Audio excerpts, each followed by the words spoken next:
So as someone who's been on the internet since the age of those 3D animated My Little Pony makeout session videos, I have seen the rise and fall of many reaction channels, but not all of them are created equal. And what I mean by that is not all of them follow the community guidelines, not all of them follow the copyright guidelines, and not all of them are really entertaining, like, at all. Since pilots couldn't see out of the plane because of angled landing, engineers put together a solution. The Concorde featured a droop snoot. Droop snoot? Yeah, the snoot would droop. The snoot drooped. Solid. That will do it. Can you honestly look at someone in the face and tell them that that was entertaining for you to watch?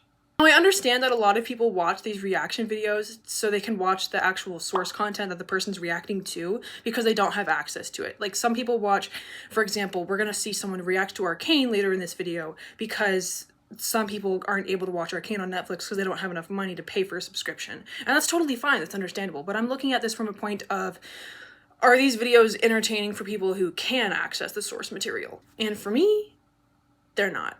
Now, there are a few types of reaction channels. Some reaction channels aren't even reaction channels. Like, there are major YouTubers like Jacksepticeye and Markiplier who will occasionally go through their liked TikToks with their girlfriends or by themselves. And then there's reaction channels that only go through their liked TikToks. And then there's reaction channels who have reactions to full movies or TV shows on their channels. And this is what I mean whenever I say that not all reaction channels are created equally. If I had to make a tier list, I would say that part-time reaction channels go at the bottom, reaction channels that only go through their like TikToks are like in the middle, and then people who react to TV shows and movies are at the top. Now, why would I even make a video on this at all? I mean, it's just people making content that they enjoy and others enjoy. But the thing is, this is starting to get into theft, like plagiarism. And we all learned about plagiarism in high school, right? It was drilled into our brains in English class. If you use AI, if you use someone else's paper, you will be dealt with.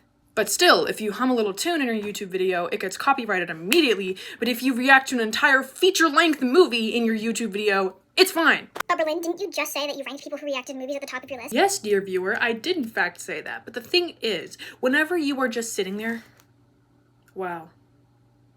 Oh yeah, that's solid. There's a difference between doing that and doing this. Okay, I'm gonna pause this here, I'm gonna analyze what just happened, I'm gonna break it down for the viewer.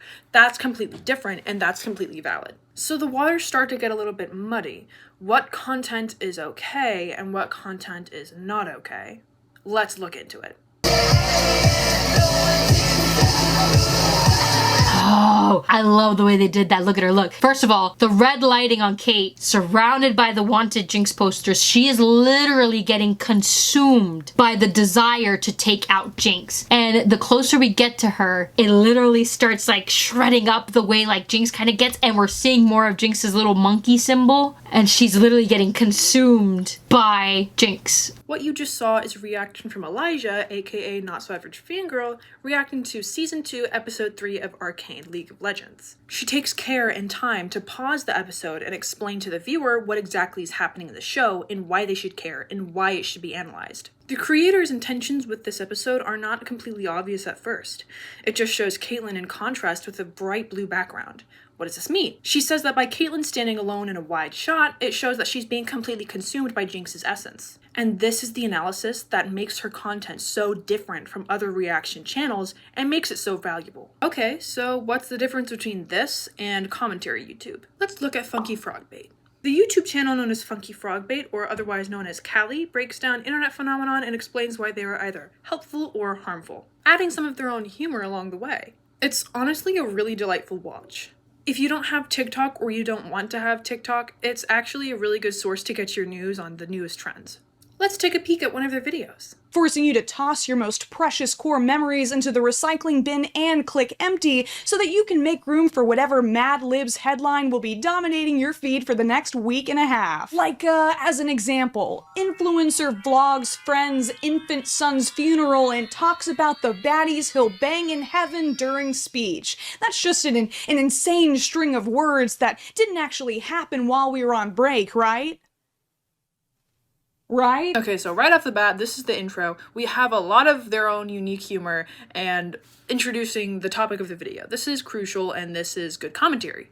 So it kind of makes you wonder why it's so hard for people to just make good commentary and good reaction videos. Here's the truth. People want views. Now, I'm not saying I don't want views. I'm saying it's very common for people to just want views on YouTube and not really put effort into their videos. So I said earlier that Jacksepticeye and Markiplier are examples of part-time reaction channels that I would put at the bottom of my tier list. Now that's gonna make some of y'all angry. I know how near and dear Markiplier and Jacksepticeye are to children's hearts on YouTube.